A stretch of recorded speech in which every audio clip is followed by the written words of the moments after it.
In this video, I'm going to talk a little bit about how to cover up mistakes when you're playing jazz. And of course, as we all know, there's a famous saying where Miles Davis said, "There are no mistakes." But yeah, I think there are, and you know where they are, and maybe you don't know really how to deal with that. So we're going to talk in this video all about playing things wrong and how do you get out of that? How do you repair that, especially when you're performing in front of an audience. Now, this is going to be really difficult for me because, of course, I never make mistakes.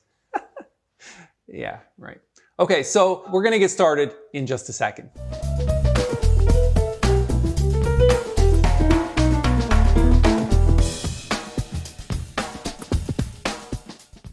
Right, so as I mentioned in the beginning, we're going to be talking about how to repair mistakes while you're playing, especially in front of other people. If you're practicing at home, mistakes are kind of there all the time because you're learning new things and you're trying new things out. But of course, when you're on the bandstand or you're playing solo piano or whatever the situation, and you get yourself into trouble and you lose your place and you make some mistakes, how do you actually get out of that and still look like a genius? Well, the good thing about jazz is, number one, there's typically a lot of notes going on and most people's ears can't hear that. In fact, they didn't show up to the concert hoping it's going to go poorly. They showed up expecting things to go really well, and that's the thing they want, but they don't necessarily have the ears to discern the difference.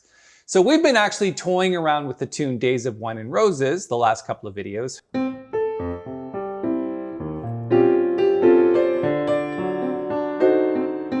Now you can see I made a simple mistake there. On purpose? Who knows? But let me do it again.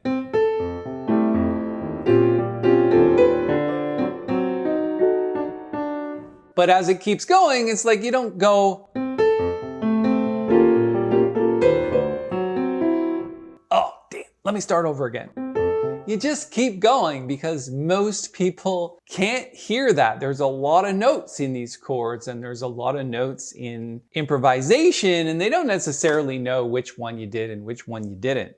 So that's the first trick. Just keep going and they won't notice. Certainly don't make faces, although sometimes it's a little bit humorous to do so, but it has to be the right situation. Okay, let's keep going.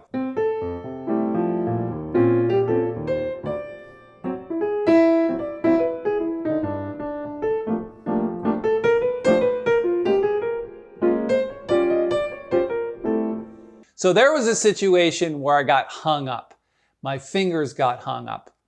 And let me see if I can do it one more time.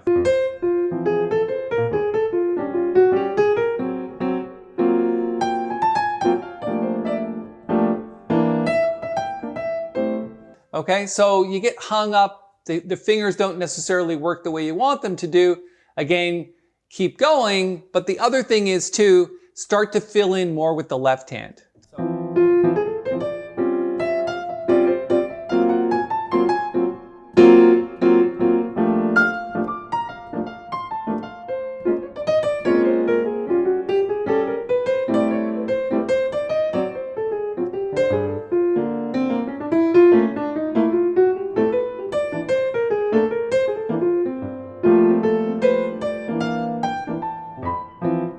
Now, what happened there? So as I was playing, the chords weren't exactly as written.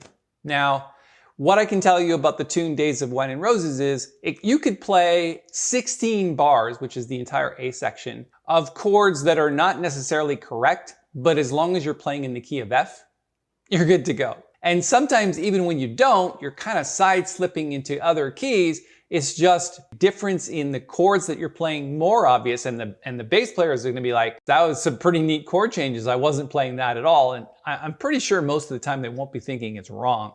So again, throw in more chords or chords that are in the same key. It's just you're doing them differently, and most of the audience, again, won't know the difference. Let's do some more.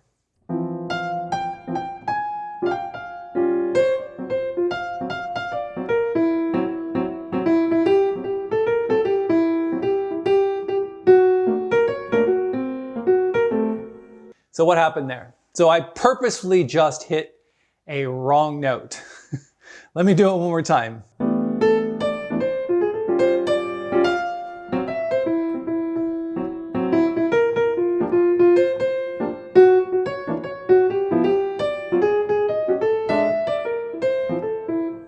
So when you hit a wrong note, you continue to use that note in some type of motif. So like I just landed on an E, which is almost one of the worst notes for that particular chord.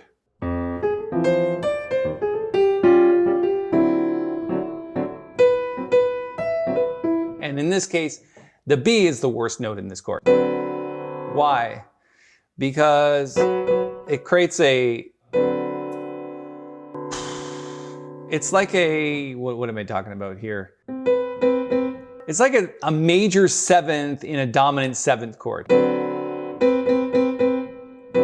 So anytime you clash with the third and the seventh of the chord, doesn't matter what note it's playing, third or seventh, doesn't matter what note, as long as it clashes with that, like a tritone, a minor third, or a major seventh, something like that.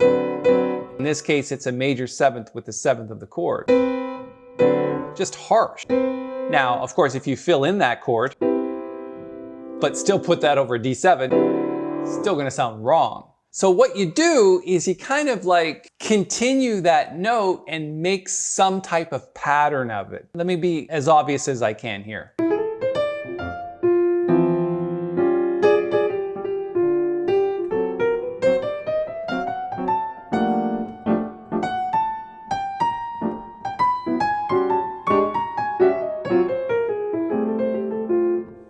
So again, you kind of hit the note and you have to be quick about it. You have to go, yeah, that's not the greatest note, but how do I get myself out of that? And the idea is to stay out of the key for a moment or two and then find your way back. Not the easiest thing to do, but with a little practice, you can figure it out.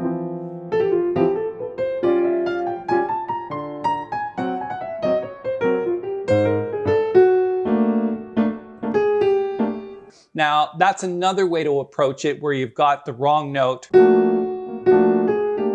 Just resolve it. Cool, right?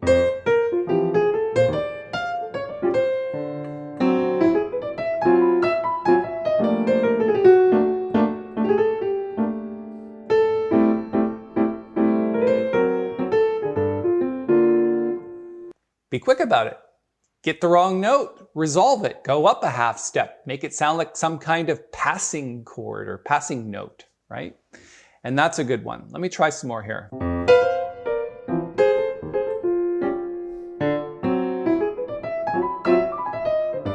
Oh, I know what I wanted to do. Let's say you're arpeggiating something like this.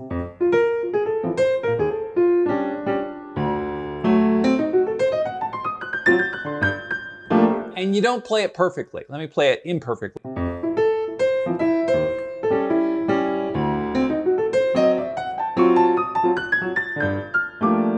Right?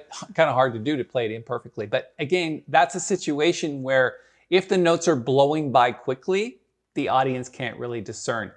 In fact, one of the things you can count on is, especially when you're playing with other people, bass and drums, for example, a lot of people are just focused on the drummer and what they're doing, and a lot of people are focused on the bass player and what they're doing. They're not even actually listening.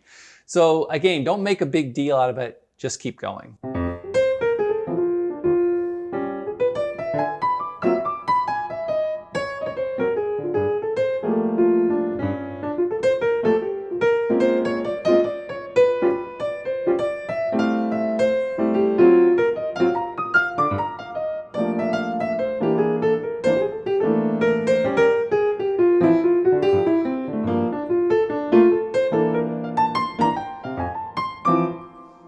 Now, the other thing is, while the scales and chords that I'm playing weren't perfect over the chord changes, the important part is that the feel remains consistent. So even if during those phrases you're missing a note, you're not playing the chord perfectly, you're not arpeggiating things perfectly or playing the perfect scale, as long as you keep going in the same direction and as long as the rhythm remains consistent, right? Those eighth note rhythms.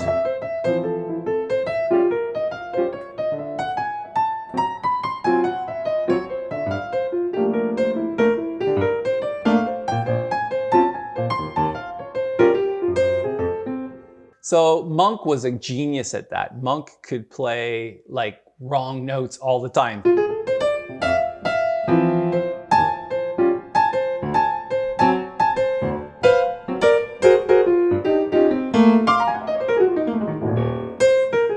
And he would do that all the time. And everybody go, man, that's just so cool.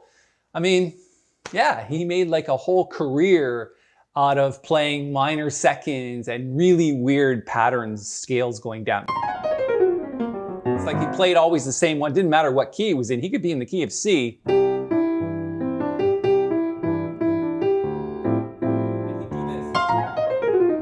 He'd play this like all flat note scale going down. So I hope those ideas help you. I totally get that most of you just don't want to make mistakes, but honestly, we're human and mistakes happen. And so what you want to do is just take a slice off this video. If you want to dive in further, a little bit more about this idea about getting yourself out of mistakes, just pick an area of the video you want to focus on, pick the time, put it in your comment, and we'll talk about that.